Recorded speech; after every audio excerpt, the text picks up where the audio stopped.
रामायण में होने वाली हर घटना के पीछे एक गहरा कारण होता है। हर कदम, हर निर्णय धर्म की रक्षा और न्याय की स्थापना के लिए होता है। लेकिन एक घटना ऐसी है जिस पर अक्सर सवाल उठाए जाते हैं। क्यों भगवान श्री राम ने बाली को छिपकर मारा? क्या ये छल था? क्या ये धर्म के विरुद्ध था?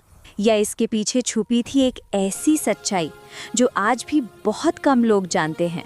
आज हम सुनेंगे वो कहानी जो बताती है कि बाली का अंत क्यों जरूरी था।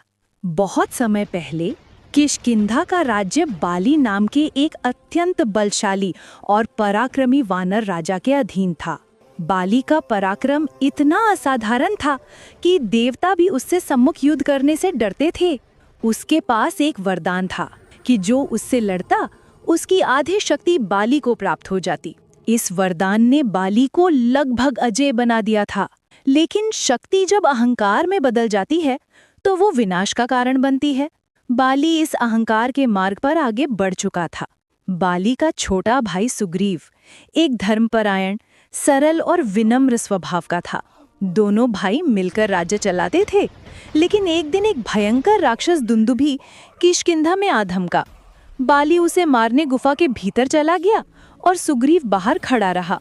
लंबे समय तक बाली वापस नहीं आया।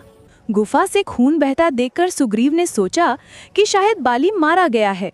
राज्य को राक्षसों से बचाने के लिए वो मजबूरी में किष्किंधा लौट आया। लेकिन जब बाली वापस आया, उसने समझा कि सुग्रीव ने जानबूझकर उसके मारे जाने की झूठी कहानी बनाकर राज हथियाने की कोशिश की।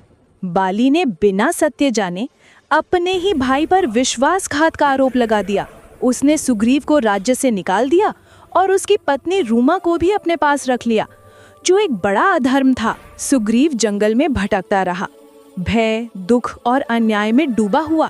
उसी समय भगवान श्री राम अपनी पत्नी माता सीता की खोज में वन भटक रहे थे।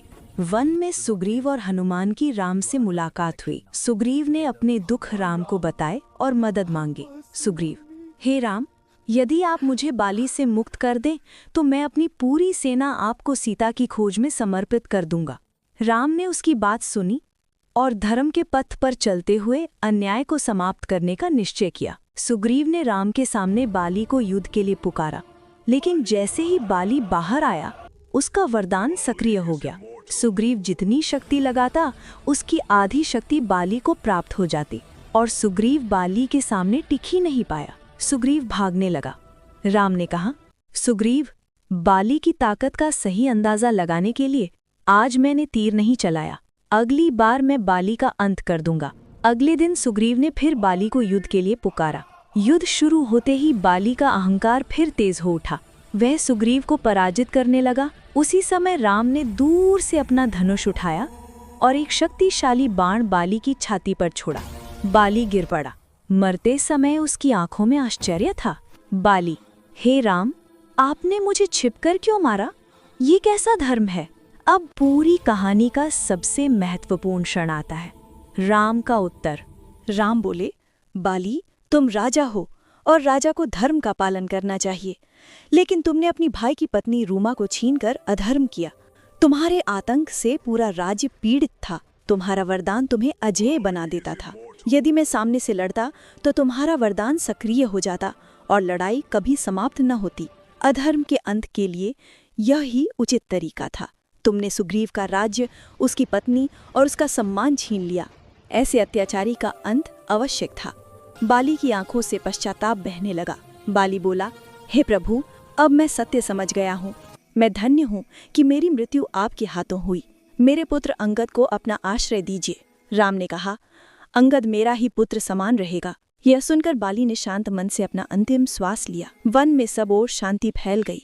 अधर्म का अंत हुआ और धर्म की विजय। बाली की मृत्यु के बाद सुग्रीव किष्किंधा का राजा बना। अंगद राम की सेना में शामिल हुआ और उनके सबसे बहादुर योद्धाओं में से एक बना। सुग्रीव और उसकी वानर सेना ने राम की सहायता की और इसी सेना के कारण सीता की खोज संभव हुई। भगवान राम ने बाली को इसलिए मारा क्योंकि धर्म की रक्षा के लिए कभी कभी कठोर निर्णय भी लेने पड़ते हैं। वह छल नहीं था, बल्कि न्याय की स्थापना थी। धर्म की रक्षा और संसार से अन्याय मिटाने का प्रयास था।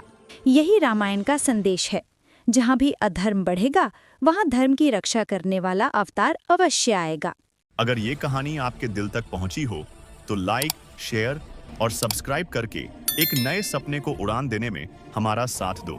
Thank you for watching the video.